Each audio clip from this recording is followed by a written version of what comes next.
Hello everyone, I hope you're all having a wonderful day. My name is Lukman Siddiq and I'm the coordinator of Alfaisal MedHub under the International Office at Alfaisal University, Riyadh, Saudi Arabia.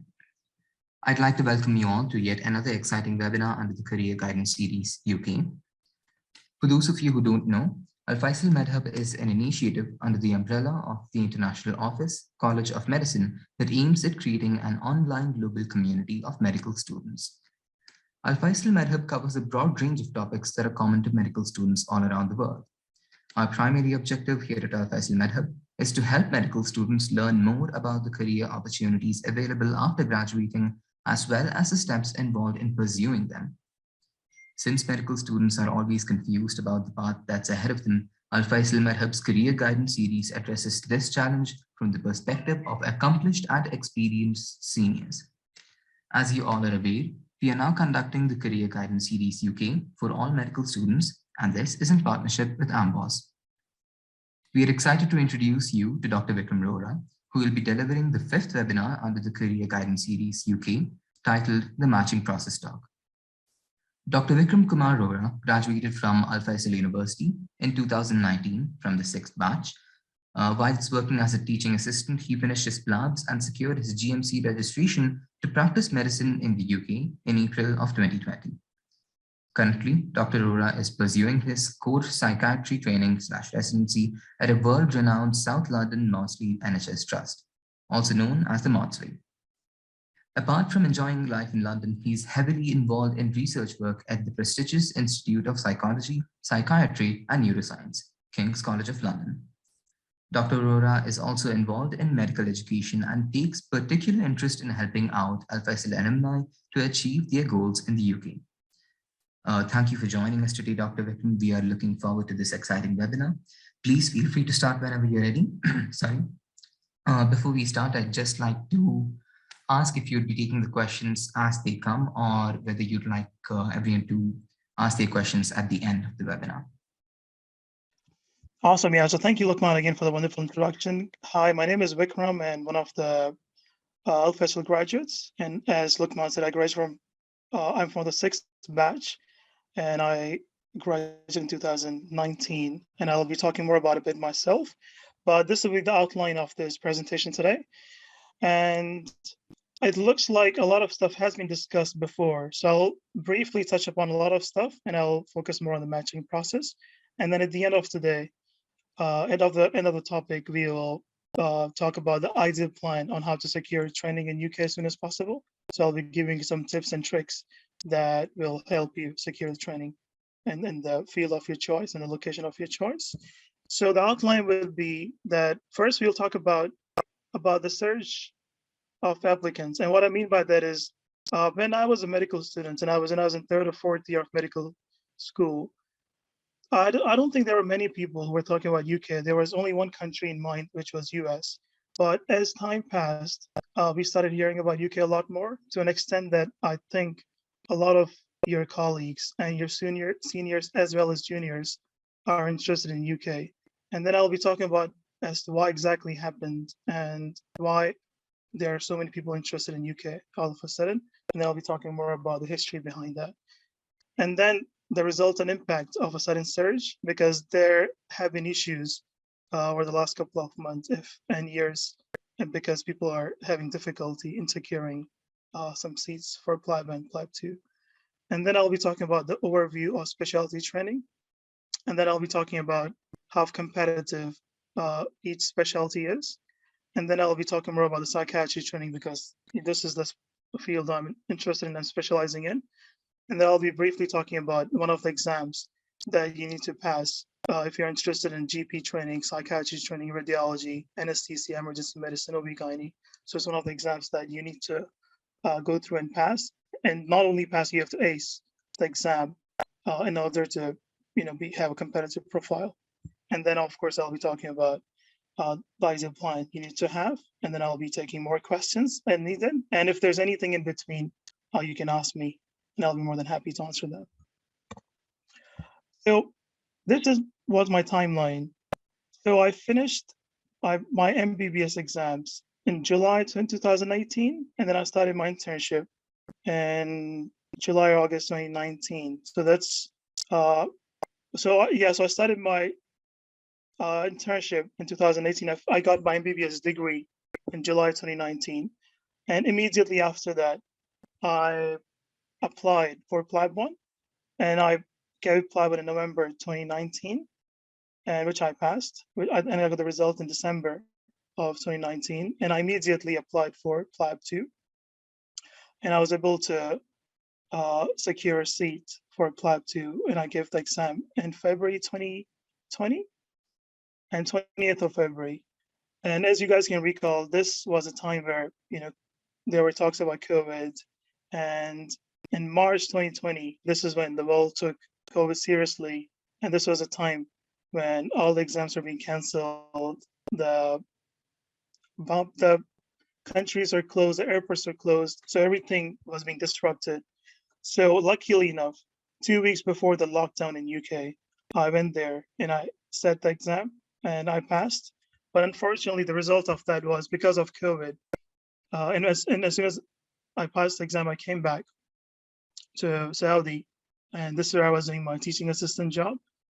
Unfortunately, the result of that was because all the borders were closed, they're not accepting a lot of international medical graduates.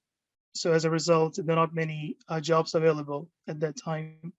In fact, there were no jobs available.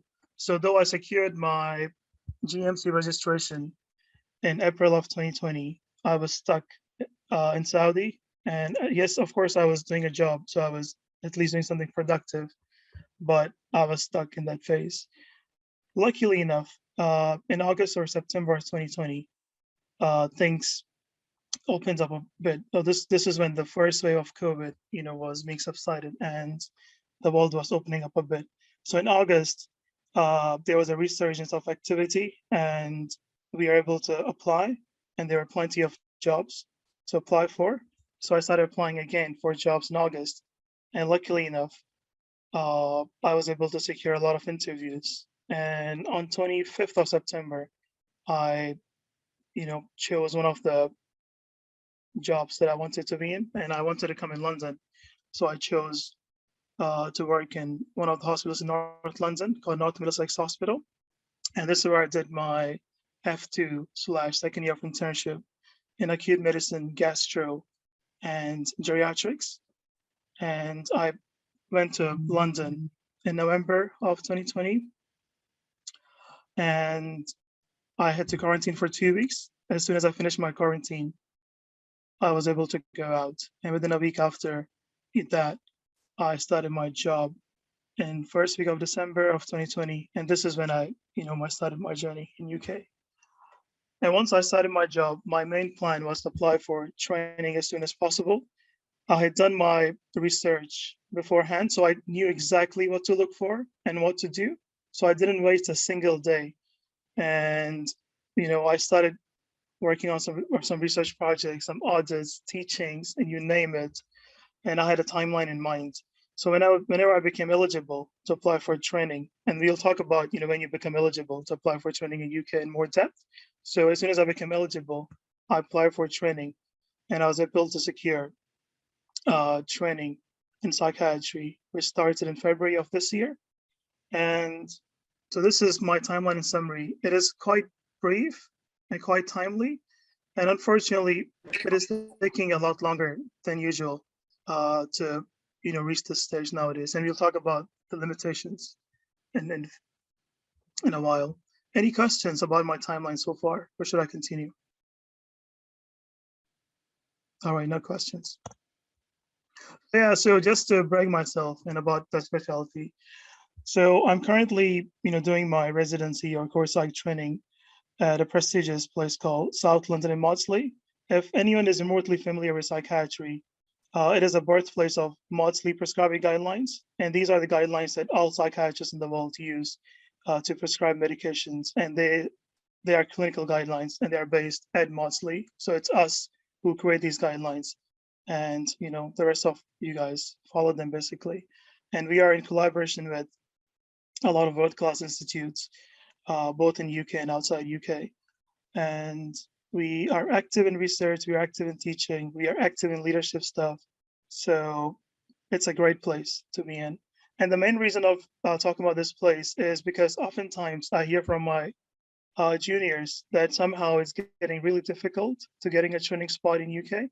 And the reason why I'm telling you about my story is because I just secured this training spot in this place. So the message is that it is possible. If I can do it, you guys can do it as well. So don't worry. As long as you play smart, if you can do it. Yeah. So as I was saying, like, how come a lot of people are interested in UK? Because when I was a medical student, this is back in like 2017 or even 18, not many people are interested. But now every couple of days, I get a message or email from one of you guys, from one of my juniors who are interested in this pathway and they want to know more. And we created a group, a WhatsApp group for Alfaisal graduates in UK 3-4 days ago, and we already have 40 plus people from Alfaisal who are working in the UK. And most of them have come over the last 2 or 3 years max. But before that, we didn't have many people. So what happened?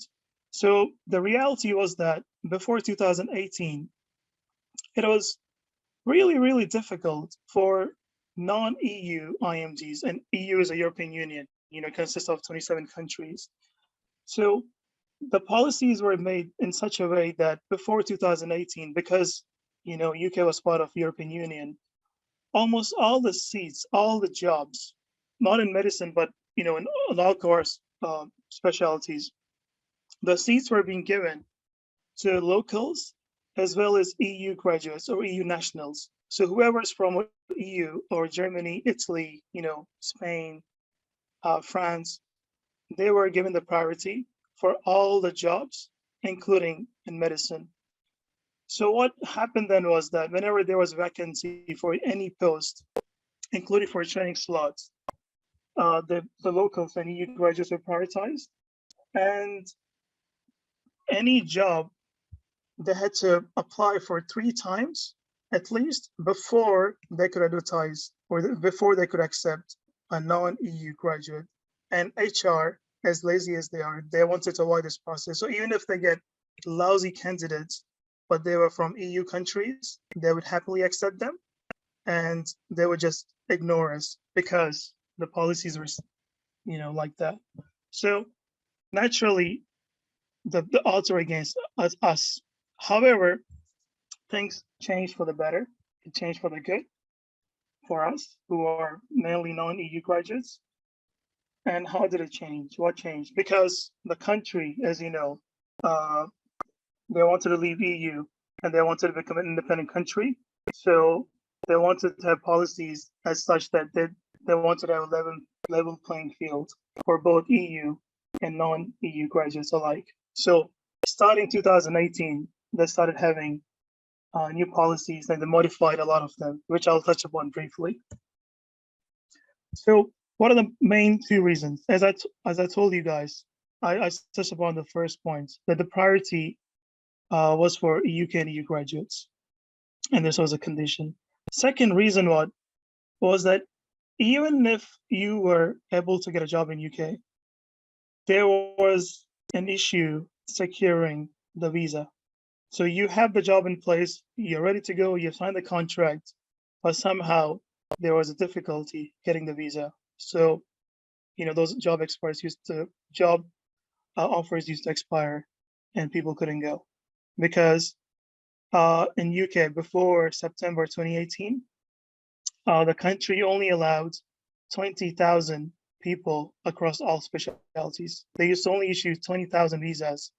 There were like skilled visas across all specialties. So as a result, that cap used to fill within a couple of months, and after that, no one could go for a couple of months. I know there are ridiculous policies, and I don't know how they're sustained with these stupid and ridiculous policies, but somehow, they got some sense later down the line, and then they changed this policy in late 2018. So this was the first thing, and June 2018 they announced that, okay, you know what, we are going for Brexit, and we want non-EU graduates to come to UK as well. So what they did was that they, removed this cap basically for medical professionals, including doctor, dentist, pharmacist, physiotherapist. And we were the first to have basically unlimited cap. So if you're a medical professional, if you get a job offer, you can come to UK. And then there are unlimited slots for us. But down the line, last year, they announced that there are no visa caps for all the specialties. So anyone can come to UK basically since last year. But this is the first thing they announced. And there was a cap for 20,000, as I mentioned, which they changed. So starting 2018, there was a bit of surge. In fact, a lot of people started thinking about UK as an option, and including us. So when I was in fourth year medical school, I started hearing that, oh, you know what, one of my seniors in UK, and then I started, touching base with them, and I started speaking to people, and then I realized that, okay, this is an option, and we can look into it. And second thing that it was that, especially for doctors, they announced that irrespective of where you are from, anyone can apply for any of the jobs, and they will not discriminate against non-EU graduates. So irrespective of where you're from, you can just apply, and if you're competent, you'll get the job. So once they made these two changes in 2018, there was an upsurge of interest for people coming to the UK, and it is obvious in this number of this table. So as you can see that before these changes were in place in 2017, around 5,000 people said for Apply One, and then in 2018, when they started, when they started to notice changes, and when people realized that, oh, it is becoming an option, as you can see, the numbers dramatically increased. And in 2019, through word of mouth and through more exposure, more people started applying for Apply One, and then the number reached up to 11,000. So basically, there was 100% increase in number of people applying for Apply One seats. And in 2020, as you know, COVID happened, and a lot of people couldn't sit for the exam. So many cancellations happened, and even now there's a huge backlog of candidates applying for Apply One. And despite all these restrictions, 10,600 people sat for the exam. And this is a time when it became such a huge issue in securing the seats, because I know that a lot of my colleagues and juniors, they were struggling hard, because a lot of these cities, for example, Riyadh, Dubai, some seats in Pakistan or India, they were so popular that as soon as they were released, they were gone within a couple of seconds. Within 5 to 10 seconds, all the seats were gone, except for some Western countries. And in 2021, basically, still a lot more people applied. And in 2022, the number is still ongoing, but from what I'm understanding, that the number will reach 14,000, 15,000 easily, because there's not a single seat available for Apply One at the moment. And they will announce seats for 2023 in a couple of weeks in slow and staggered approach. And it looks like they'll be sold out, or they'll be gone within a couple of seconds as well. And you can see similar picture for Apply Two, that a lot of people are applying for Apply Two as well. Like there were 3,000 people applying in 2017, and now it's close to 9,000. It's going to be a lot more this year. So this is a ground reality now, that it has become quite difficult to secure seats for Apply One and Apply Two, and especially for Apply One, because it's only held 4 times a year. One is February, May, August, and November. And from what I could understand, I spoke with some of my juniors, the next available seats are for February 2023. And the only reason why they're available is because they're not out yet. They will announce these, they release these 2 seats in a couple of weeks. Now, when it comes to Apply Two seats, they're relatively easy to secure because it's held in Manchester and it's run every day, so there are 70 plus slots on a daily basis. So it's not difficult to secure them. Even then, it is taking a while to get Apply Two seats as well. And the earliest you can get the seat for is for October 2022. So the message or the purpose of talking about this ground reality is not to scare you, but to encourage you and tell you that it is quite possible to secure a training slot or residency in UK. However, there was this perception 2 or 3 years ago that it is quite easy to secure training in UK, but it's not the case anymore. It's quite possible, and a lot of my colleagues, and even from Alfaisal, they're able to secure residency in really good places, really good cities, and in all specialties, including surgery, radiology, obs and gynae, neurosurgery. So it is still quite possible, but now I think you have to have a proper plan in mind and a proper timeline in mind so that you don't end up wasting time, because it's not fair that you're waiting a year or two just to secure a seat for Ply 1. But if you play smart, you can find ways to secure a seat as soon as possible and come to UK as soon as possible. And then we'll talk about that in future. So this is for people who are in maybe 4th or 5th year and were planning to sit for Ply 1 in the near future. I got this table from the GMC website, and they will announce these for 2023 in a couple of weeks. So they'll start with February 2023 seats, and they will announce in a couple of days. And if anyone is interested in sitting for Ply 1 in May 2023, you have to have everything ready by June 2022, because that's when they'll announce the stuff and the seats will be gone in a couple of seconds. So if you're interested in sitting for Ply 1 in May 2023, you have to have everything ready by June 2022. And we'll talk about that as what exactly you need before that. And if you are interested in sitting for the seats in August 2023, you have to have stuff ready by September 2022. And there's one point number as well. So again, the message is have stuff ready as soon as possible because it is taking a while. Now, regarding the specialty training, or what we call residency in other countries, it is divided into basically 3 levels. As you guys know, we do internship in Saudi, and it lasts for 1 year. We do a couple of months in medicine, a couple of months in surgery, 1 month in ED, and then you have electives. So it's a structured training in a way. But in UK, it's much more refined and structured. And UK graduates basically then they go what they call foundation training. So it's internship, but the name is different. Foundation training, and it's a competitive process where they have to apply, and they have to sit for interviews, sit for exams before they can apply for internship/foundation training. And unlike Saudi, where we do internship for 1 year, in UK they do it for 2 years. So the first year is called foundation year 1, and the second year is called foundation year 2. The good thing is, if you do internship from Saudi, they accept it because we follow their pattern, basically. So if you do internship in Saudi, which all of us have to do, by the way, to get the MBBS anyway, that means that you don't have to do foundation 1 in UK. You just have to do foundation year 2 or equivalent. And we'll talk about what we mean by that. So, and once you are done with foundation training, you are basically eligible to apply for core training or residency. And then after that, depending on the specialty, you have to undergo higher specialty training or fellowship, as you're familiar with that term. So it's quite simple, yet a bit complicated, because a lot of you guys are not familiar with the terminology.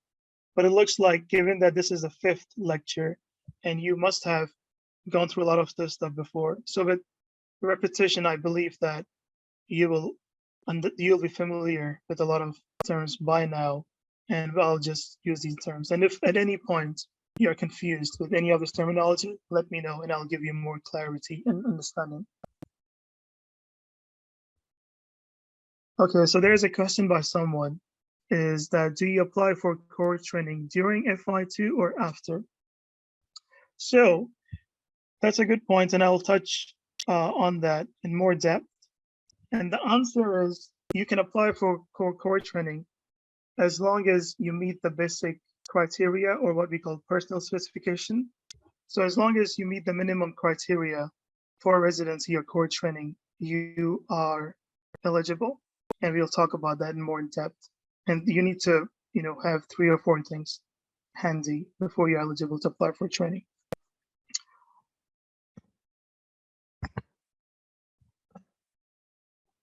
So yeah, for you guys, how it works is what's going to happen is you will finish your 5th year, and then you will apply for, or you will start your training or internship program or foundation year 1.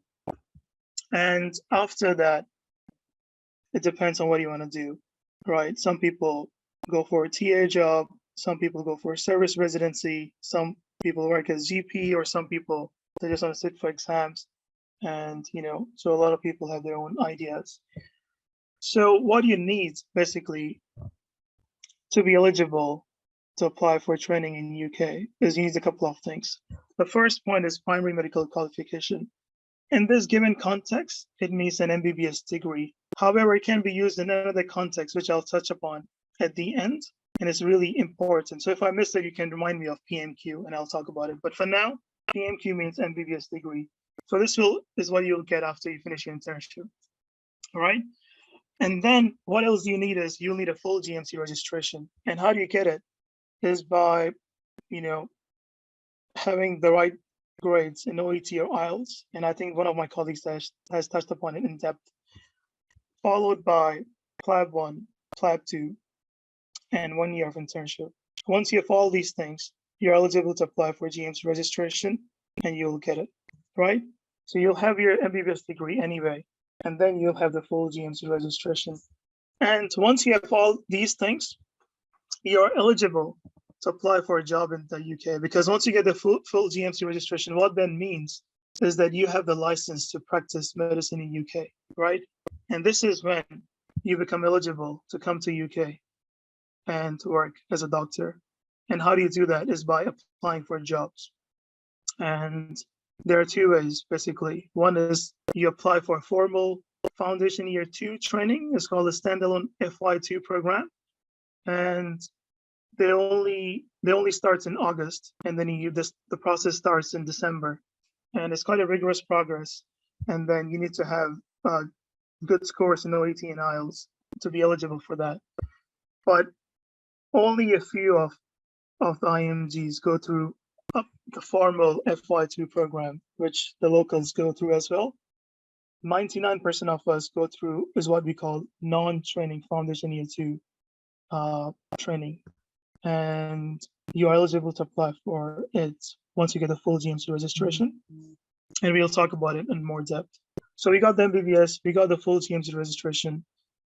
And then what you need is what we call CREST form. And I think 2 of my colleagues have talked about it in more depth. Is basically, as I alluded earlier, that the locals, what they do is they undergo 2 years of foundation training, right? Foundation or internship program. And it's a structured program, and they basically achieve certain competencies before they're eligible to apply for core training, right? So they need to have strong interpersonal skills. They need to have good history-taking skills. They need to do proper physical exams, and they need to be really competent with a couple of the procedures, and they need to be good with palliative care. So there's a list of competencies that you need to achieve or be good at before you're eligible for core training. And when it comes to formal foundation training, then you don't need to worry about any of the forms, because you will be taught all of these things during those 2 years of internship. However, when it comes to us, because we will not be going through formal foundation, foundation year 2 training, we have to get this form signed called CREST form. And it's a really straightforward form, and all the consultants are familiar with it here. So, and it's any doctor, any consultant who you have worked with for 3 months or more is allowed to, sign this form for you or on your behalf. And it doesn't have to be a doctor who's in the UK. It can be any of the doctors from Saudi or any other countries, but it's advised to get it signed by the doctor in UK. And in fact, I will encourage people that before you start your residency or course training in UK, come to UK as a non-trainee, work here for a couple of months, get to know the system, the country, and how things work, the guidelines work. And then once you have enough knowledge and the skill set, and once you have the right confidence, then I think you can easily start the course training. And then you'll properly enjoy from it and get the most of it. Because what happens is if you directly come to UK and start your training without knowing anything about NHS, without knowing anything about how the system works, a lot of people struggle and a lot of people crumble, basically. They give up because it is hardcore, and then everyone expects you to know the system before you start the residency. So it's advised for you to come to UK, work here for a couple of months as a non-trainee, and then start your training. So you talked about MBBS degree, you talked about full GMC, and you talked about the CREST form. Then you need to get signed by one of the consultants, and it's not an issue. Everyone can sign it. And then the fourth criteria that you need to fulfill is you need to have 24 months of clinical experience before you're allowed to work before you're allowed to start your residency. And you need to have 24 months of experience before you start the training, and this is not before you apply. So you need to have 2 years of experience a day before you start your training. And a lot of times they're a bit flexible, so you don't need to have 24 months precisely. It can be 22 months, 23 months. But as soon as you have that experience, you can work. So in practice, you will have 1.5 years of clinical experience before you apply for core training, because the whole process takes 6 months. For example, if you're applying for the August intake, then the process starts somewhere in November, December, and you will have like 1.5 years of experience. But by the time you start your training in August, you'll have 2 years of experience. Then you can start working as a resident here in UK. The good thing is because you have done internship in Saudi, that experience counts. So in practice, you need 1 year of experience before you start your training in UK. And again, I'd like to highlight that I would want you to come to the UK, work here for a couple of months, get some clinical experience here, and then, start your training. And on that note, a lot of people have asked if Alfaisal TA job counts as a clinical experience. The answer is no, because they would want you to have clinical experience and not any other experience, because what we do as a teaching assistant is an academic job, so it doesn't really count. They expect you to work in the hospital or in the clinic before you come. And you can always acquire that experience by working in Saudi, for example, as a service resident in private hospitals like Simon Habib, or if you're Saudi, you can work in King Faisal or any other private hospitals. You can work in the GP, and that experience counts as well. All right. So all in all, 2 years of experience. So that's like 1 year of Alfaisal internship plus 1 more year of clinical experience, ideally in UK, but experience from outside UK counts as well. Any questions here before I move on?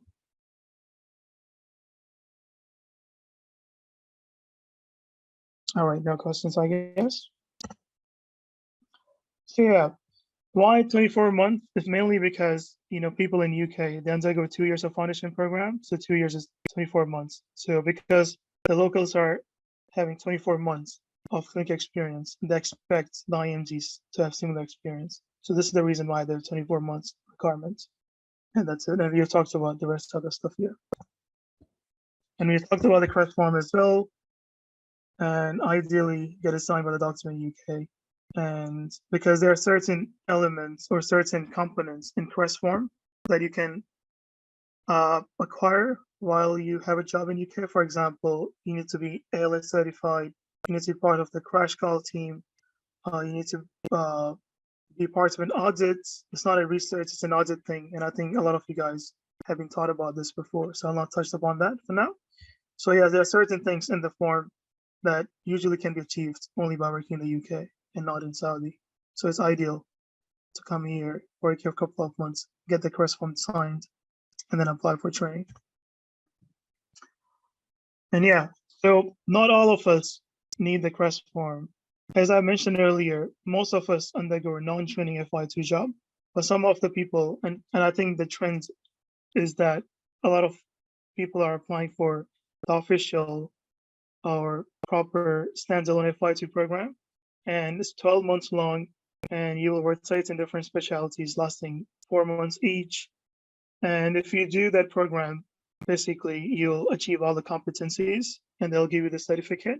So you won't need crest form for that. And you don't, and just to reiterate that, you need the crest form for the residency, for the core training. And you don't need the crest form when you're applying for the non-training job in the UK. Because to have a job in UK or to apply for a job in the UK, you need a full GMC registration. And you need the crest form for the residency.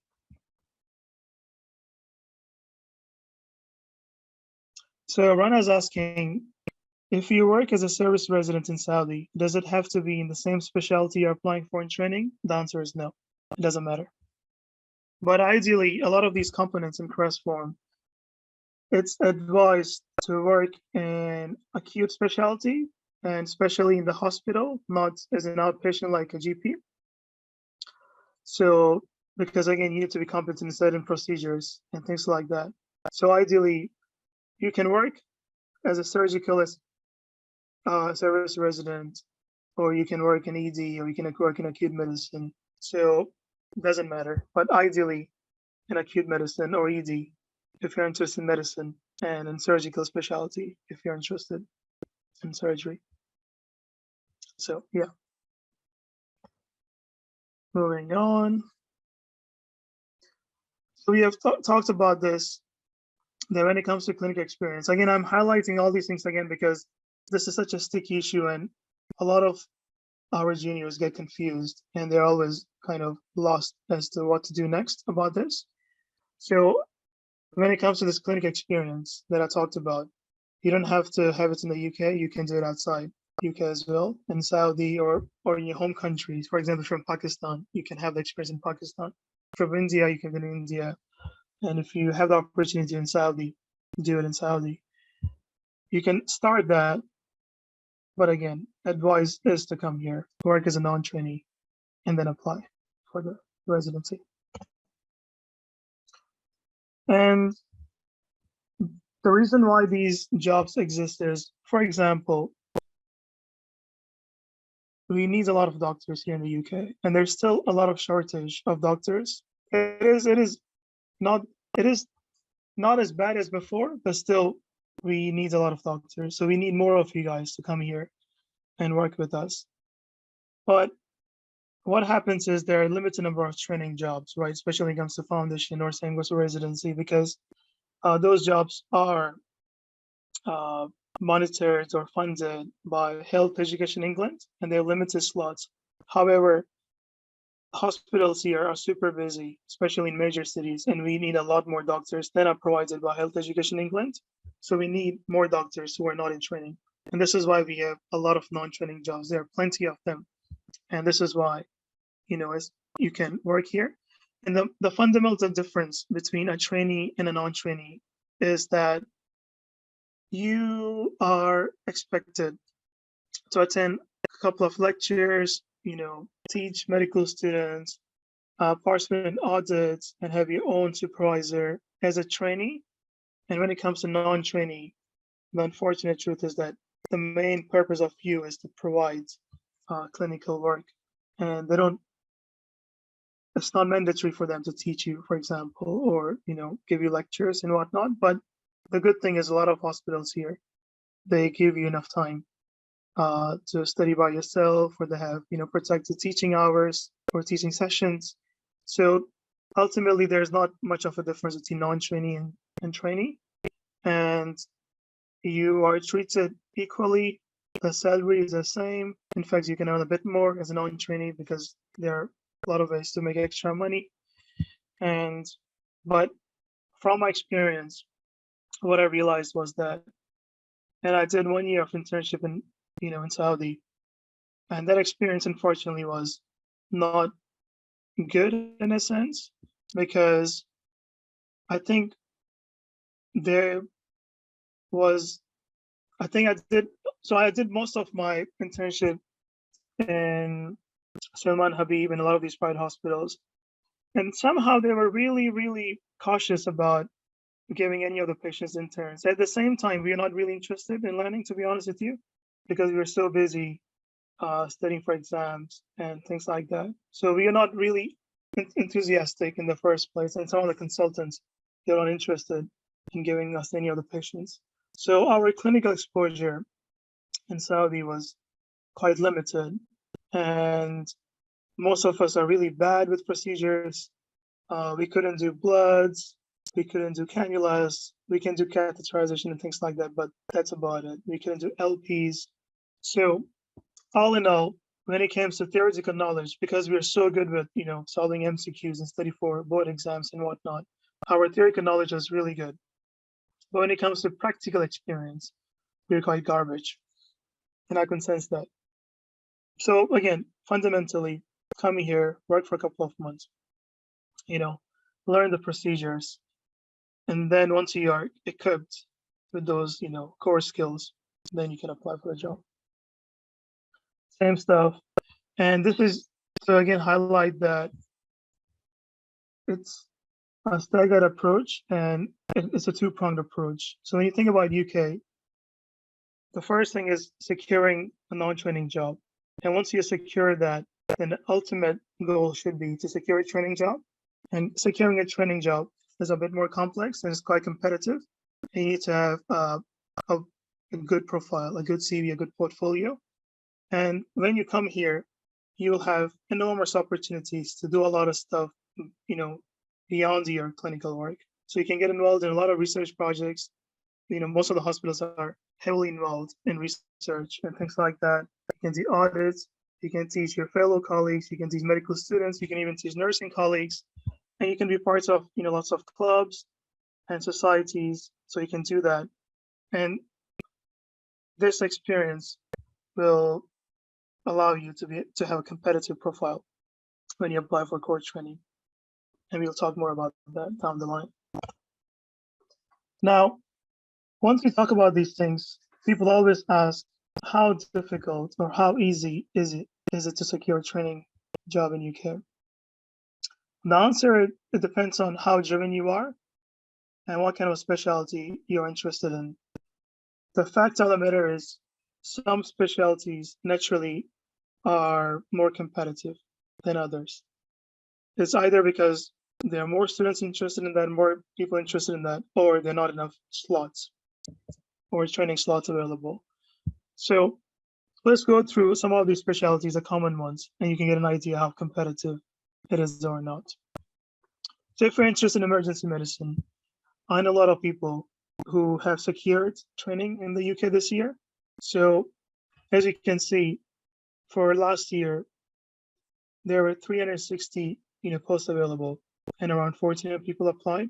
So basically for each slot, there were 4 candidates. And this number means that it is a bit competitive, but not overly competitive. So if you want emergency medicine, if you have a good profile, you can secure the slot. It's good, you can do it. Anesthesia, 3.6. It is possible, but you need to have a competitive profile because they need you to have a lot of things. Basically, it is a complicated process when it comes to anesthesia. So maybe 3.6 may mean that it is not that competitive, but it's more competitive than emergency medicine. So just don't look at these numbers in silo. Look at in broader practice. As surgeries are usually more competitive than medical training, and it is the case in UK as well. And when it comes to cardiothoracic surgery, it is super competitive because there are only 6 slots, training slots in UK. Radiology, on the other hand, there is this perception, or this was a perception when I was a medical student in Alfaisal was that radiology is super competitive, it's super difficult to get into. And at least in the UK, I can say that it is not that competitive. You can see the competency which is 4.7, but I know a lot of people who have secured radiology training, and they're not, their profile is good, not superlative. So if you're interested in radiology and if you want to come to UK, by all means, come to UK. And it's a great specialty. The quality of training is really good, and it's not super long. And there are lots of job opportunities after that. And this is by far the most competitive specialty. It's the community sexual and reproductive health, because only like 6 slots, and a lot of people are interested in that. Psychiatry, interestingly, just 4 years ago when I was interested in coming here, the competition ratio was around 0.9. So what that means was what that meant was that there were more slots than the number of applicants. So basically, whoever wanted to come and secure a slot, they're able to secure it. But as you can see, the numbers have changed. Last year, 506 seats were available, and around 1,500 people applied. And it is getting competitive in all specialties, and especially in specialties that are hard to fill.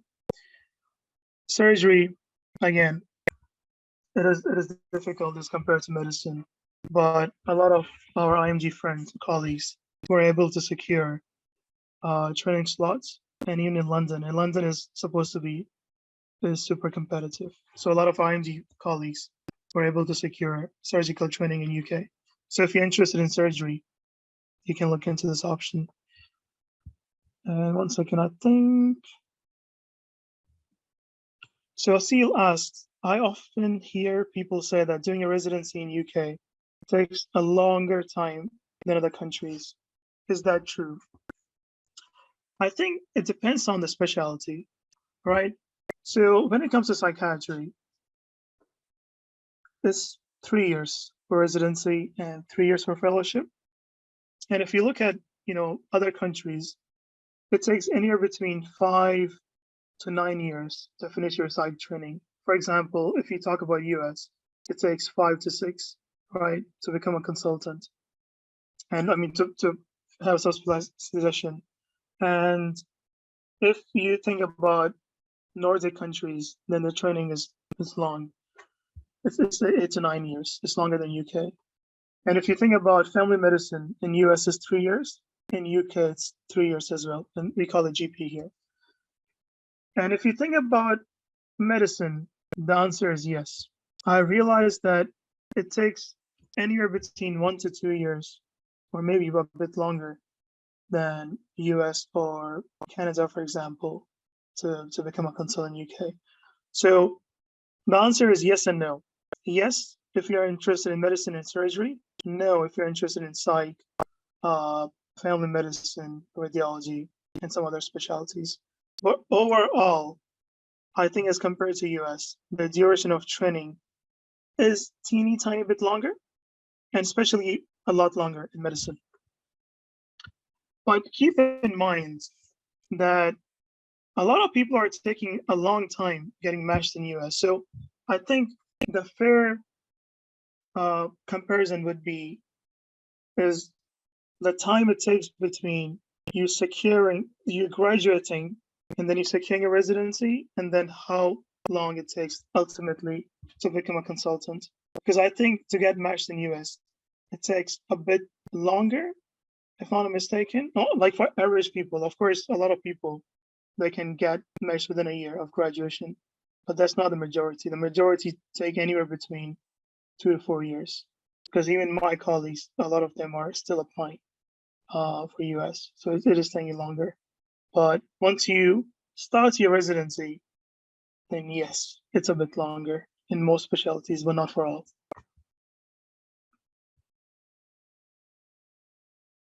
Okay, you're welcome, Theo. So now, if you're interested in family medicine, I think it's a great specialty. All it takes is 3 years to finish your training. It only lasts for 3 years. You don't have to do any fellowship, any of those, nonsense. And then you are a consultant. And then basically, you're free and you can do whatever you want.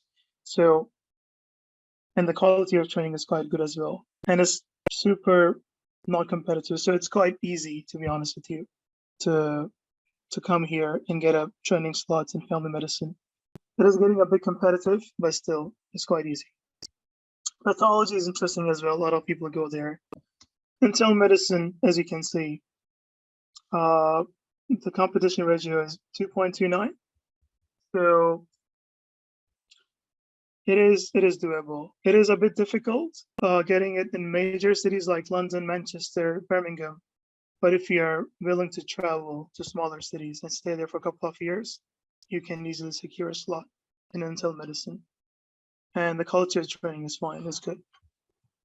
And there are lots of seats available as well. But the most seats are available in GP, 4,300. And the number is increasing because we are having a huge shortage of GPs in UK at the moment.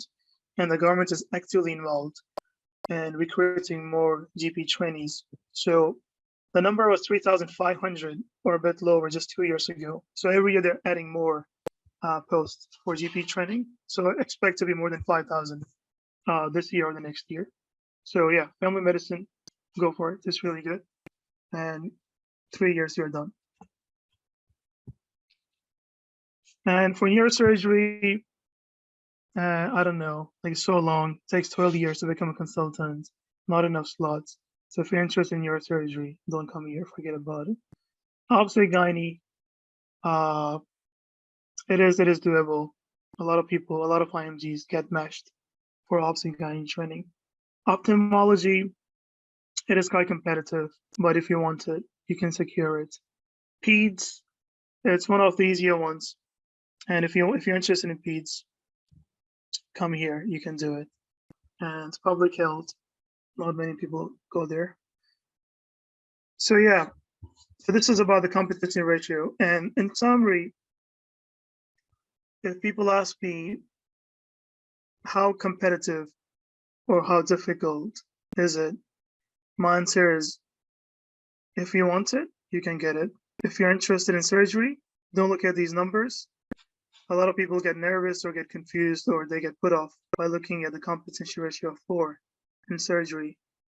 But if that's what you want, and if you're willing to spend a year or two building your profile, by all means,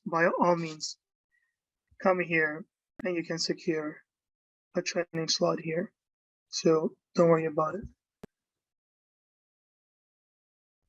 And Amar asked, is there a way to know if my application is good enough to compete for each specialty?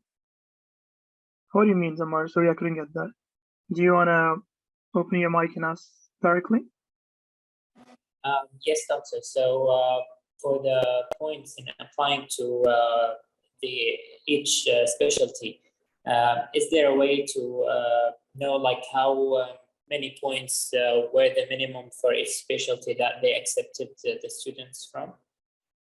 So if you attended other or previous talks, for each specialty, there's a different pathway, or you need minimum criteria or personal specification and certain things that if you have them in profile, you get extra points to that. So basically how it works is when there's a time to apply for these specialties, you get this application document, and in the document, there's a transparent list of the things that if you have them, you'll get extra points. For example, to give you an example, right?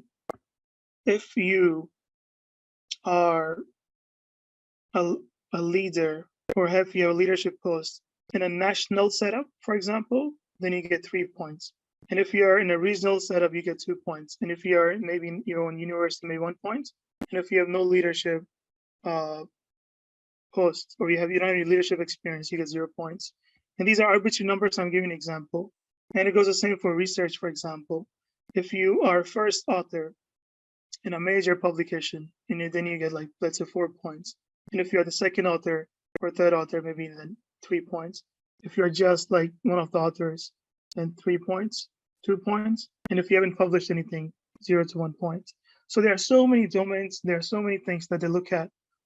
And the more things you achieve, the more things you have in your profile, the better your profile is, the more points you accumulate, and the better your rank is down the line. And then you are shortlisted if you have the minimum points, and then you basically rank your programs and you get matched. Now, with regards to the minimum points, I don't think they announce or they disclose like what's the minimum points, and it depends, from year to year, from one cycle to another. However, you can always go to their respective websites, because each specialty, they have their own website, and then you can just look at about these point system, and they're almost they modify certain things on a yearly basis, but overall it's the same. So you can look at those websites and just see how the profiles or how the applications are ranked against, or how you get these points for the last 2-3 years. You can start working on those points from now onwards. And you can send me a message later. You can tell me which specialty you're interested in, and then I can tell you on how to work on these things down the line. So that's not an issue. Okay, thank you. No problem. So yeah, regarding training pathways, as Asil was asking, there's this perception that it's how long is it? Is it long? Is it longer than countries? I mean, let's be realistic. You don't have many options in the first place, right? If you're an IMG and if you're not Saudi, what options do you have? Do you want to go back to your home country? Most likely not, right? That's why our family is in Saudi in the first place. So, and then given how things work in Saudi, non-Saudis have limited options. So what options do you have? UK, US, Australia, not so much. Again, Australia is where UK was 5-6 years ago. There's still discrimination going against non-Australians, or people who don't have Australian PR or passports, or people who haven't graduated from Australia. Canada, again, super difficult, because again, there's a discrimination going on against IMGs. And then maybe Qatar, if you want to go, but that's about it. So we only have 2 or 3 countries in mind, right? So, and maybe Germany, but I don't know how things are at the moment. Some of my colleagues are interested in Germany, but I don't know much about Germany, but that's about it. So you don't have many options, right? So back to, training pathways. If you're interested in family medicine or GP, 3 years, super easy, super chill. You do 18 months in one of the clinics and 18 months in hospital, and that's it. You become a consultant. You can do whatever you want. You can work with NHS. You can have your own clinic.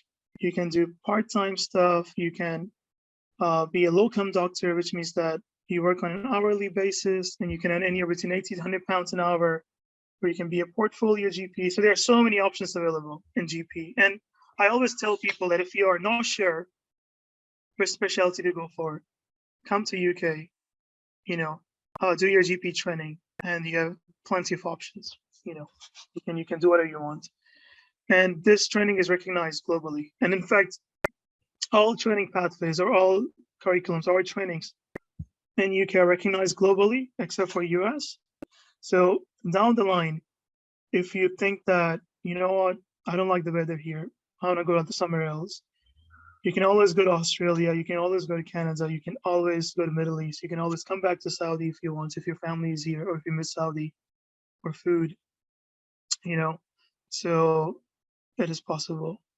The only reason why we don't accept American system, or they don't accept us, is because we don't accept their system as well. So they're like 2 competing, authorities. We don't accept each other's exams or qualifications or trainings.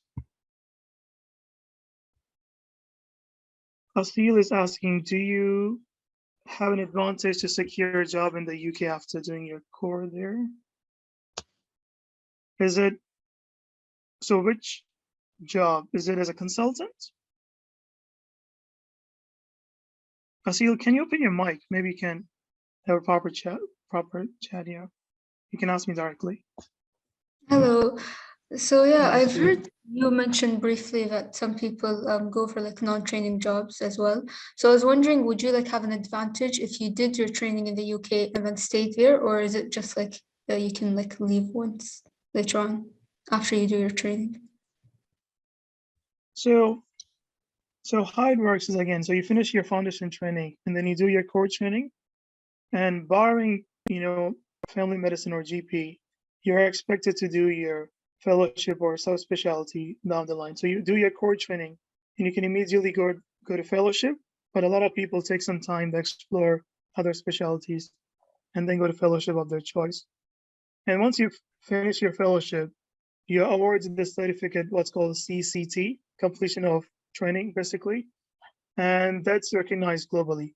So if you want to leave the UK after that, you can work as a consultant wherever you go. But if you just finish your residency and if you want to go somewhere else, then you can work as a specialist or a registrar in other countries, but you cannot work as a consultant. To work as a consultant abroad, you have to finish your training, including a fellowship. And once you get that certificate, then you're more than welcome or more than happy to go abroad. Now, regarding the advantage thingy, is it for the consult? Because you cannot, it is really, really difficult to become a consultant in UK without training. There are pathways for that, and it's called Caesar pathway. And this is not something that I'll not touch upon, and this is highly discouraged, that if you work as a non-trainee for a couple of years, there are ways where you can get those competencies signed and eventually become a registrar, get some more competencies signed and work as a consultant. And then and during that time you finish your Royal College exams. But it takes a lot longer.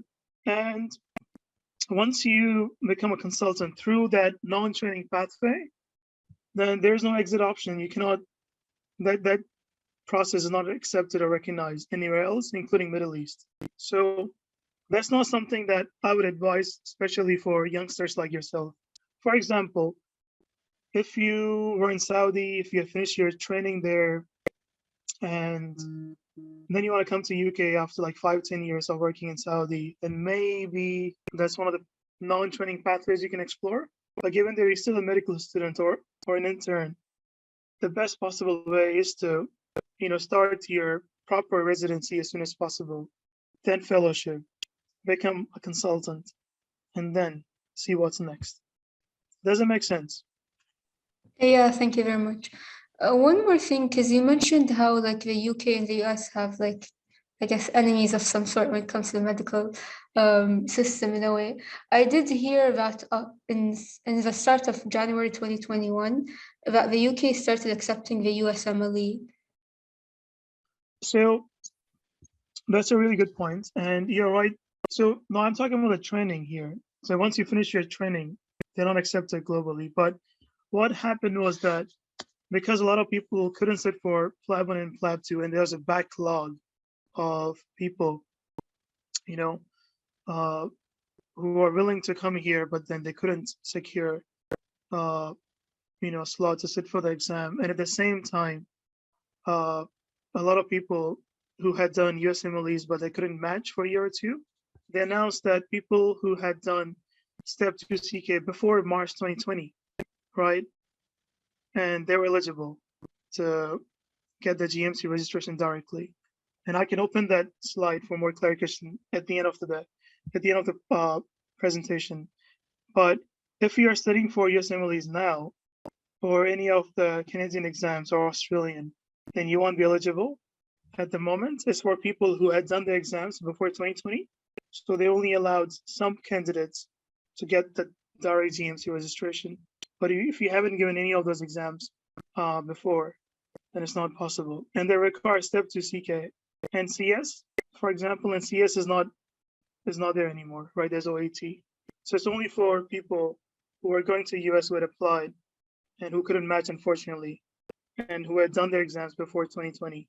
Those are the people who are eligible to get the GMC registration. Whereas for new graduates, there's no such pathway. So if you're studying for USMLEs now, you'll not be eligible for GMC registration. So it's such a tricky thing, but it's only allowed for certain people, and it's usually targeted towards older graduates, and they can qualify from that. But if you haven't done any of the exams, you're not. And I'll show you a slide at the end. I don't have it here, but I can open the document and we can go through it together and see if you're eligible or not. Is it fine? Yeah, thank you very much. Now, regarding psychiatry, as I mentioned before, the training lasts for 3 years, and you have to do 6 placements lasting 6 months each in 6 specialties. And then you do in different specialties like general adult, old age, forensics, learning disability, child and adolescent, addiction. The list, is long. There are 20, 30 subspecialties, but you do 6 placements. And whilst you're doing 6 placements, you have to pass 3 exams, and they are called MRC Psych A, MRC Psych B, and CASC. So they are MRCP 1, MRCP, MRCP Part 2, and equivalent. And you have to pass them before you're allowed to graduate. If you cannot pass these exams, then you get an extension, and then you have to continue your residency for a couple of more months. So it's expected that you'll pass these exams whilst you're doing your residency. And this is specific for core training, psychiatry training. Now, as you can see that if you look at the headings, they're talking about multiple rounds. So there's round 1 for 2021, and there's round 2, Riyadh words. What that means is that unlike US, where they have only 1 round for matching, the process starts in September, October, and then you get matched in March. So you're only allowed to apply for the matching process once a year. In UK, for certain specialties like psychiatry, GP, anesthesia, emergency medicine, and maybe radiology, there are multiple rounds.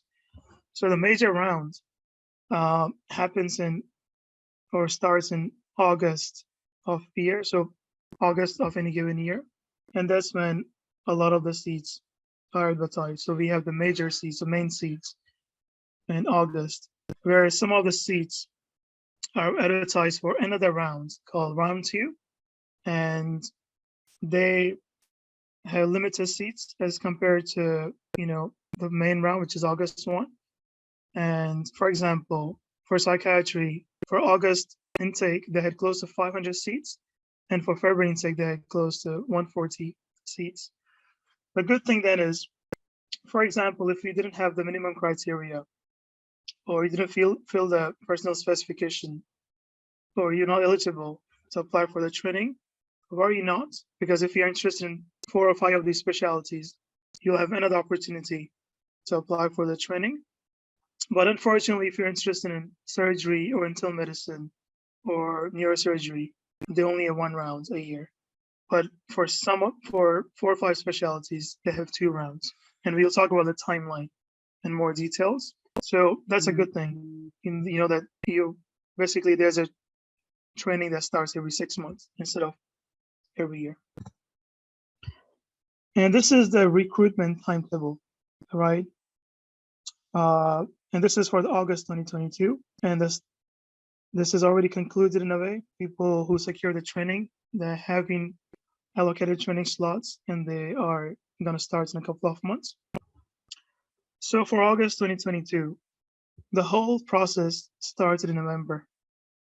And this is when the advertise was placed in a website called Oriel. And the application window opened in November, first week of November. And the candidates were given basically a month to apply for the training. And this is when you need to have a couple of things. Now we'll only talk about psychiatry because, it's directed towards psychiatry. And I'm sure Abdullah and Lynn must have covered other stuff for internal medicine and surgical specialties. So this is only for psychiatry. And the process is almost the same for family medicine. So this timeline is for family medicine and psychiatry. So what do you need before the application? You need a couple of things, right? Let's go back. So we know that, okay, you have the MBBS degree. And of course, assuming that you came to UK and you study in non-training, you have your full GMC registration. Now, a lot of people, they take time getting CREST form. And this, we talked about this earlier. So you will need the CREST form when you're applying for the training. So if you're interested in training for August, you would need to have your CREST form ready by November, December, Now this is like 7 months in advance, you need to have CREST form. There are ways we can delay, or you can ask for an exemption to present the CREST form a bit later, but they expect you to have it by the time you're applying for the training. So by November, December, you need to have the CREST form ready. Now, when it comes to 24 months of experience, you'll need to have 24 months of experience before your training begins on 3rd of August. So by 2nd August of 2022, they expect you to have 24 months of experience, right? So when you apply, it's okay if you have a year and a half of experience and they'll accept it, but you have to show how you'll achieve 24 months of clinical experience a day before you start your training. So when you're having a non-training job in UK, you'll have the full GMC registration, you have the degree. Just get the CREST form as soon as possible, get assigned with a consultant who you worked with for 3 months or more. And you need a couple of things. Now, when it comes to psychiatry and GP, during COVID, a lot of things changed. Before COVID, it was a proper process where they would expect you to have, portfolio, a strong profile. They would expect you to work on research, teaching, publications, leadership stuff and whatnot. But during COVID and even now, the process has become quite streamlined and more simple. Now the process has become a bit controversial. And what I mean by that is, what happens is once you have the minimum criteria, once you meet that, personal specification, and once you have the CREST form ready, and once you apply, whoever is eligible, they will be long-listed, right? So they will long-list you. And what then happens is, instead of looking at your profile and see if you have done anything, for example, in psychiatry, right? How competitive profile is in psychiatry. Do you have any experience related to psychiatry? Have you any publications in psychiatry? Before COVID, they used to look at that. But since 2020, and even for 2023 intake, they've just announced that they won't look at your individual portfolio. So there will be no point system in there for psychiatry and GP. And there will not be any interviews, because there used to be proper interviews. And, they used to ask you a lot of questions during that. And they used to shortlist you based on your profile and interview. And then you to rank the places. Now, for psychiatry and GP, it's not the case. Of course, it's going to revert back to the norm. But for the next year or two, you don't need to work on your profile per se. And they won't have any interviews. So they have come up with a replacement. And what is that? Is that basically there's this exam called multi-specialty recruit assessment. And basically you need to ace that exam. And whoever scores the highest gets ranked the highest. And basically you're ranked based on your performance on that exam. And I'll talk more about MSRA exam and how it works, how you practice and how you ace that exam. So yeah, so back to where we are. So advertisements will be placed on this platform called Oreo in November. You have a month to fill your form, get the stuff ready, upload your documents, including CREST form and other stuff if you're applying for the specialties. And then they will long list you. Whoever has this, minimum criteria ready, they are invited to sit for this exam called MSRA, and it's held in UK and outside UK as well, and it's an online exam. held at Pearson centers, and then you sit for this exam anywhere between 6 to 15 Jan. That day changes yearly. So anywhere between December to January, you'll be invited to sit for the exam. You choose the date of your liking, and then you sit for the exam. And based on how well you perform in that exam, you'll get your rank, and then you'll apply for, you rank the programs in UK basically. And if you have a good score, you will get matched hopefully. If you have an excellent score, you'll get matched to the specialty of your choice. So at the moment, the odds are in favor of people who are really good at exam taking, and it's against the people who have worked their ass off and have a really good profile in the specialty of your choice, especially in GP and psychiatry. But unfortunately, those things will not be looked at for now. But rumors are that starting August 2023, they will look at other things in portfolio as well. But for now, they're just looking at your exam performance in MSRA, and then you'll get the rank, and then you get matched, and then you start your training in August. So it's like quite a straightforward process, and all you have to do is just have this timeline in mind, because as you can see, it takes 8 to 9 months for the whole process to complete, and it's a bit lengthy.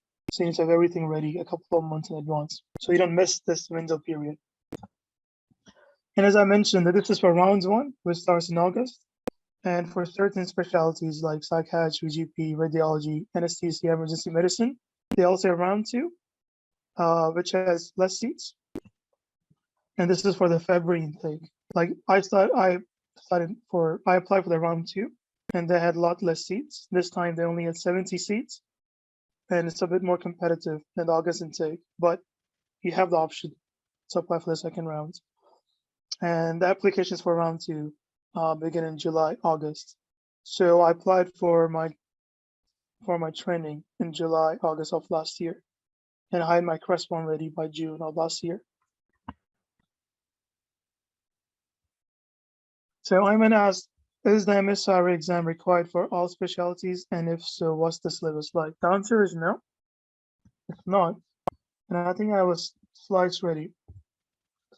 So MSRA is used by a couple of specialties like psychiatry, like family medicine or GP, like obs and gynae, like ophthalmology, nuclear medicine, radiology, and neurosurgery.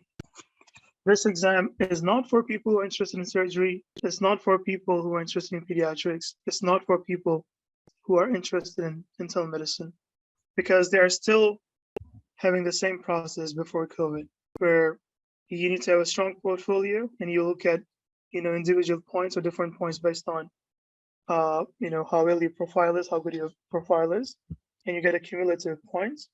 And then based on that, you'll be shortlisted. You'll have an interview with an interview panel, and then you'll get points for that as well. And then you'll be shortlisted, and then you are told basically if you'll get matched or not. And then you basically rank your programs according to your liking. So the answer is no. MSR is only for the specialty that I just mentioned. If you're interested in medicine, you don't need to worry about MSRA. If you're interested in surgery, you don't need to worry about MSRA, but you need to worry about other stuff, and you have to have a strong profile for that. And as I mentioned, that this is an exam that is held both within UK and outside UK, and the invitations are sent for people who meet the minimum criteria to apply for training for the specialty that I just talked about. And it's a really interesting exam, and it's divided into 2 parts. One is called SJT, and other is called clinical paper. And basically, this is one of the exams where a lot of INGs struggle with, because one of the parts of the exam, which is preferred, they look at how will you perform, or how you demonstrate, or how will you behave or appropriately behave in the hospital setup, in the clinical setup. And basically, they look at core competencies like professional integrity, how you cope with pressure, your empathy and sensitivity. And I will give you a sample question, and you'll get an idea of what exactly I mean by that. Because, you know, people who have done their med school and who have done their foreign exchange training in UK, they know how things work, you know, how confidentiality laws work, how you behave with your colleagues, how you behave with the patients, you know, their next of kin, and you know how ethical things are. Because at the end of the day, when it comes to ethical stuff, they are better than us in a way.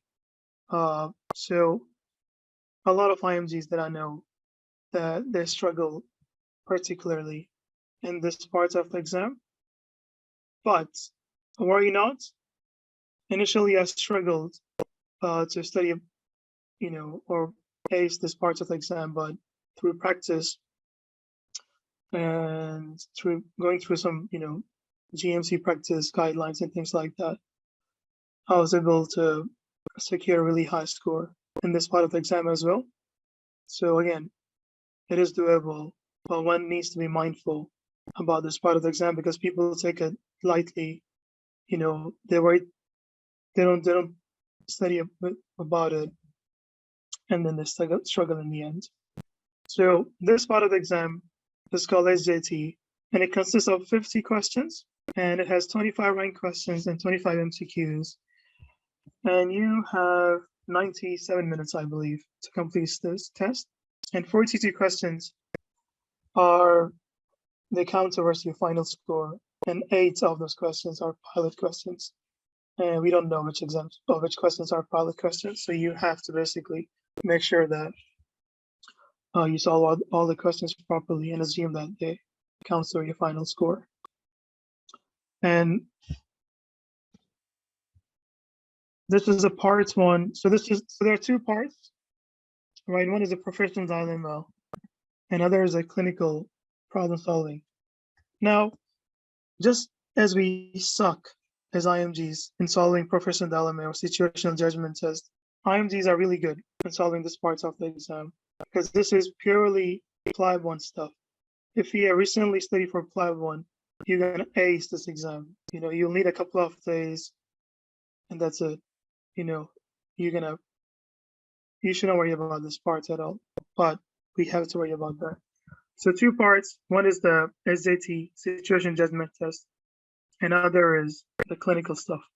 And this is, the curriculum is the same as PLAB 1, so you don't have to worry about this part. So going back to MSRA, and SJT has 2 components as well, 2 parts.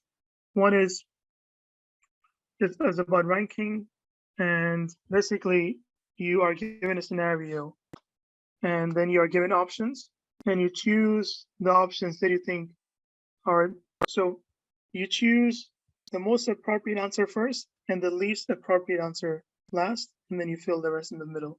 And I'll give you an example of what I mean by that. So I would like a volunteer to help me, you know, solve this question and give the answer.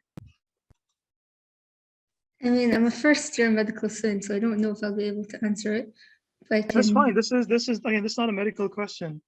This is about how situational judgment. ethical you are basically as a person, or how you think should work. So this is not a medical question. Should I read? It's about how you approach a certain situation, and in the medical setup. So should I read the situation first? Yeah. Your consultant, Dr. Jackson, has asked you to prescribe a second antibiotic for a patient who has a chest infection, which has been slow to respond to initial treatment. Later that day, a pharmacist informs you that the new antibiotic is not in the hospital formulary. She tells you that the new antibiotic should not be used because of a risk of, I'm not quite sure how to read that word, infection. Rank the order of appropriateness. hold on. Option A is prescribe what the pharmacist advised. So it's basically B, you're given a explain. scenario, right? Sorry, so you're given a scenario and you have 5 options to choose from. And then you rank accordingly from the most appropriate first to the least appropriate, answer to last, and everything else in the middle. So Okay. first is the most appropriate, second is the Second. appropriate, but after the first one, and the third one in the middle, fourth, and then fifth.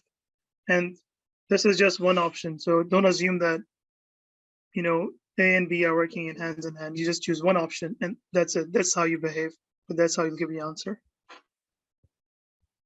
So you know the Okay. situation now. How would you approach the situation? Okay, I think hold on, I'm gonna read the options, all of them first, and I'll make a choice. Yeah.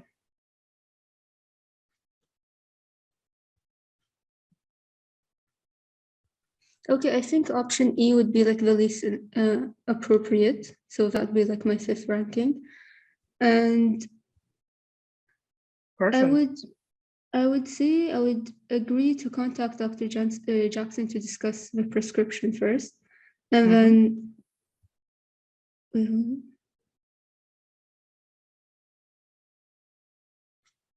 And then perhaps B would be, so I would say C, B, and then hold on, let me see. I would say C, B, A, D, E. C, B, A, D, E. Yeah. Is it your final answer? Well, yeah. You sure? Are you telling me I should change it? What do you think? All right, let's do it. The answer is C, B, D, A, E. So good job. You're this close to getting the right answer. And this is like an ethical or scenario that you encounter in real life, and they'd look at how you're supposed to behave or how you should behave appropriately in a setting. And there are random situations that they come up with, and then you have to rank them in order. And this is what SJT is about. And in this case, we can go through rationale, but I don't want to talk about MSR at the moment because I think this is way too early for you guys. If there's anything, you can email me and we can go through, this exam format in more depth.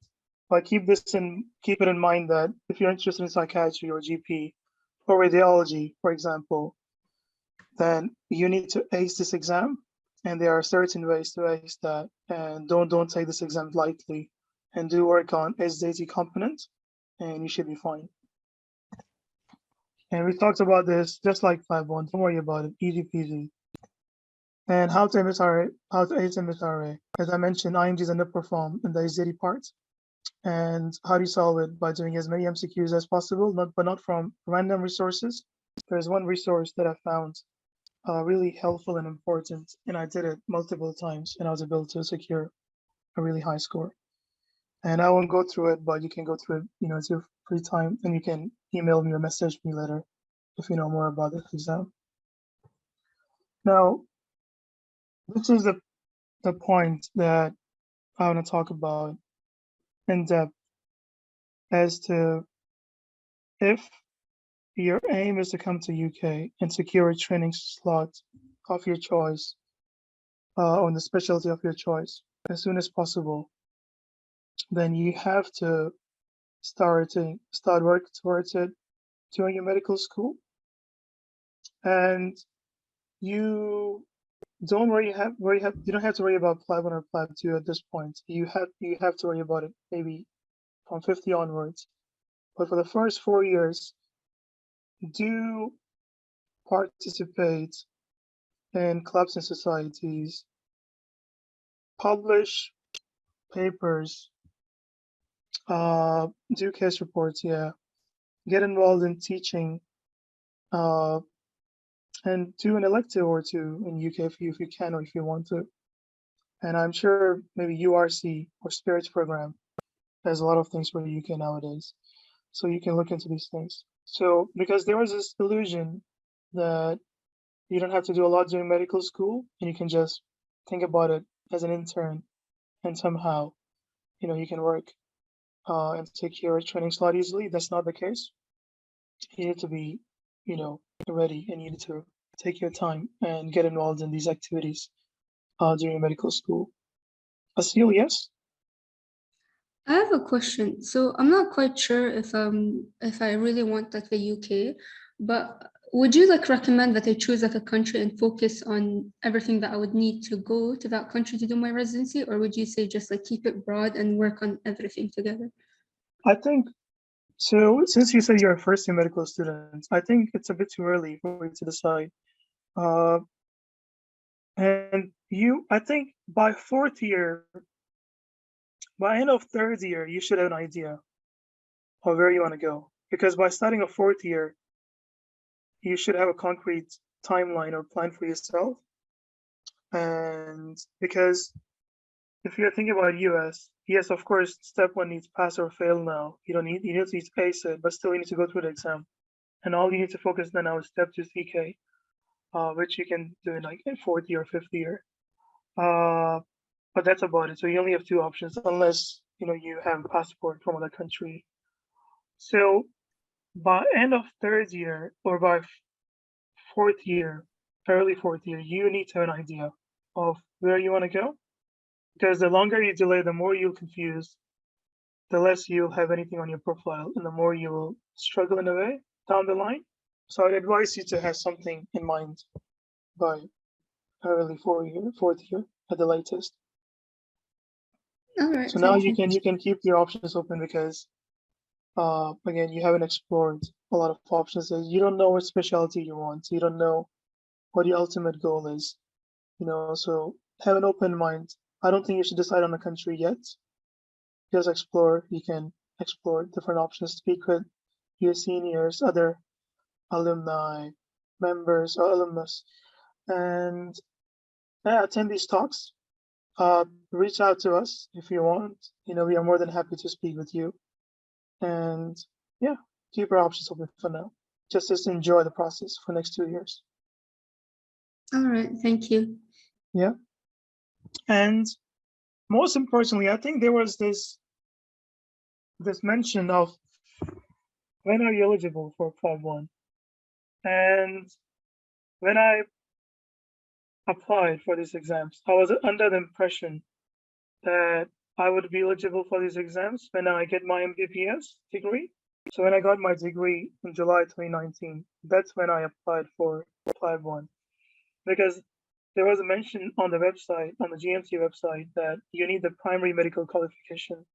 And all of us assumed that this is an MBBS degree, However, I got in touch with some of my juniors a couple of months ago, and we had this discussion, about this PMQ and what exactly we mean by that. So we sent an email to GMC together, and they clarified that primary medical qualification means, or it means that when you are done with your final exam, so this means when you are done with your fifth year, you are eligible to sit for Part 1. So, and this is an important point, and I'd like to repeat it again. There's this impression by Alfaisal students that you're eligible for Part 1 once you get your MBBS degree, and then only you can apply for the exams. That's not the case. A lot of my juniors have been able to apply for Part 1 during your internship year, because as soon as they finish their final exam of the final year, they were eligible to apply for Part 1. So they passed their Part 1 during internship year. Keep this in mind. And I think they have a question. Amaria, on the last slide, I've written my email and I've written my Facebook ID as well. There's a QR code, so you can send me a message there. You can add me, and we can talk more about it. Not an issue. So yes, as soon as you're done with your final exam of your final year, which is fifth year, you're eligible. So that means you're eligible to sit for Part 1 during internship year. Right? Not after internship, not after you get your MBBS. This is during your internship. And what's the criteria to sit for Part 1? you need the OET or IELTS. And we have talked about this course, right? You need B's in all components for OET, and you need 7 minimum for IELTS and at least 7.5 cumulative to be eligible to sit for PLAB 1. So ideally, if you're interested in UK, you should be done with your OET/IELTS by end of 4th year, by end of 5th year, I mean, or middle of 5th year or end of 5th year, you should be done with your OET or IELTS. So as soon as you're eligible to sit for PLAB 1, which is the final exam of your final year, which is 5th year, you should go to the GMC website and apply for PLAB 1 as soon as possible, because we have talked that it is taking a long time to get, the PLAB seat. So you should be able to apply for one as soon as you start your internship, and ideally be done with PLAB 1 during your internship. And if you get lucky, you can be done with PLAB 2 during your internship as well. And as soon as you finish your internship, you should have your GMC registration. You can work here.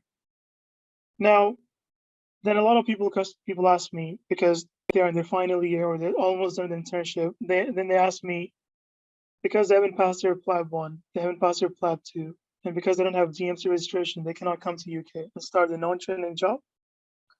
And then they ask for the alternative as to what is the best option for them at the moment.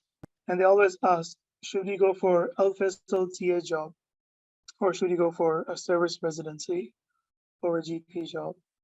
And my answer would be that, if you can secure a service residency job, then I would prefer you to go and do that over a TA job. I did a TA job myself. But remember, I told you that you need to have 24 months of clinic experience before you apply for residency in UK. And if you start doing a service residency in Saudi, that period counts. Even if you do for 3 to 6 months, that period counts. So when you come to UK, you only need to do it for 6 months, and then you can get the crest form and start your residency. And during that period of service residence or GP, you can get more clinical exposure experience and work towards your core practical skills or procedural skills. Know how to take bloods, cannulas, ABGs, BBGs, you name it. So when you come here, you won't struggle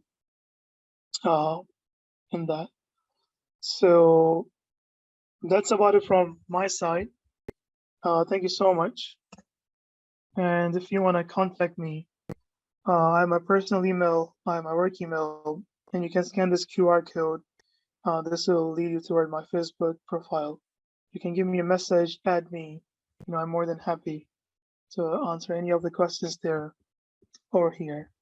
So I think I'm done with my talk. If there's anything, you can ask me. Thank you so much. Any questions? Okay, we have one, I guess. Oh, just thank you. Oh, you're welcome. Anything else? Nothing? Yeah, doctor. Questions? Oh, now mine. Sorry. Yeah, who was that? All right, I'll go. So I want to ask something. Once you're done with PLAB 2, how long might it take for me to get like a non-training post? And is it like advisable to take a clinical attachment? Would you suggest so? So Saim, yes, regarding attachment, I always recommend people to come here and do an attachment as soon as they're done with PLAB 2. In fact, if you're unable to get a PLAB 2 seat, come to UK and get attachment as soon as possible, because this will help you in a couple of things. One is you'll get to know how NHS works, right? Second thing is you can do an audit or you can do a research project, and you can get involved in teaching as well. And thirdly, you'll get to know the consultants here and you can get the reference letters from them. And you don't need a lot of attachment experience, maybe a month or 2 max. And it is so useful that, of course, it's going to help you with your jobs for non-training.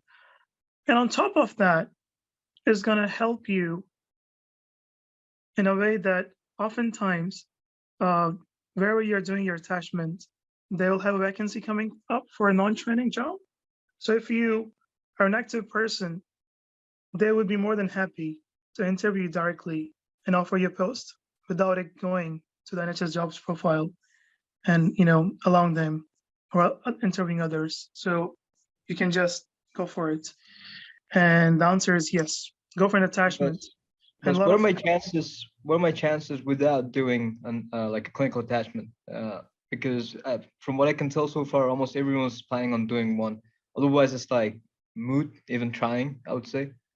No, not everyone is applying. I know a lot of people, and it's mostly a lot of people cannot afford, to go to UK for a month or two. It's an expensive venture, and a lot of people, they don't have the skills to apply for attachment. For us, it's quite easy, and I can tell you how to apply for one down the line. So you can apply for it, and it does help. Otherwise, so I don't have the exact figures, but from the anecdotal experience by speaking with at least 70, 80 people, because I'm heavily involved, and in helping my colleagues and juniors, I know for a fact that if you have an attachment, you can secure a job within 3 to 6 months.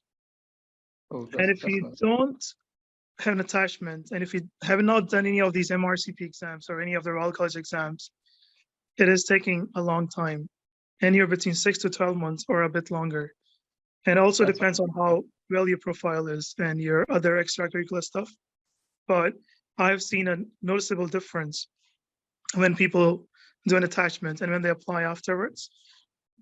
And oftentimes they're able to secure a job in the place they're doing an attachment in. So it's quite possible. And if you can do it, go for it. Just go for it. Don't worry about it. Do it for a month or two. Yeah, about that, doctor. Do you know any consultants that we could talk to or anything? Because from my perspective, I don't really have that many links in the UK. So like, consultants who I can actually talk to and like, start an attachment with or under. I can tell you how to find those emails. I can send you a link or two. Yeah, that and would you can be great. do that. Yeah, because where I did my F2, they're not taking any attachees at the moment. But I can find some resources for you and tell you how to find them. Is it okay? Sounds good. Thank you. I really appreciate that. No problem. Any other questions? All right, that's it then. Thank you so much, everyone, for your time. It was a pleasure, interacting with you. And if there's anything, I don't know what happened to the QR code, but you can always search for my name on Facebook. It's Vikram Rohra, and send me a message or send me an email, vkrohra@gmail.com, and I'll be more than happy to guide you and do whatever I can, to help you come here as soon as possible. Thank you, doctor. Thank you. Thank you so much, Doctor, for the informative presentation. It was indeed extremely beneficial. I'm sure everyone in the audience found it as beneficial as we did. We truly value your experience and your advice and your guidance. Mm-hmm. To everyone in the audience, thank you for joining us today, and our team hopes that you enjoyed this session. If you have any more questions, by the way, please feel free to put them in the chat, or you can unmute and ask your questions. Also, for updates on upcoming webinars, etc., please follow us on Instagram and on Twitter, and make sure to subscribe to us on YouTube too to receive updates on events. If you want to contact the international office, you could do so via our website or even through our WhatsApp, all of which are pasted in the chat right now. Thank you to Dr. Vikram again, and to everyone in the audience, and we hope to see you all in our upcoming webinars. Have a wonderful day. Goodbye.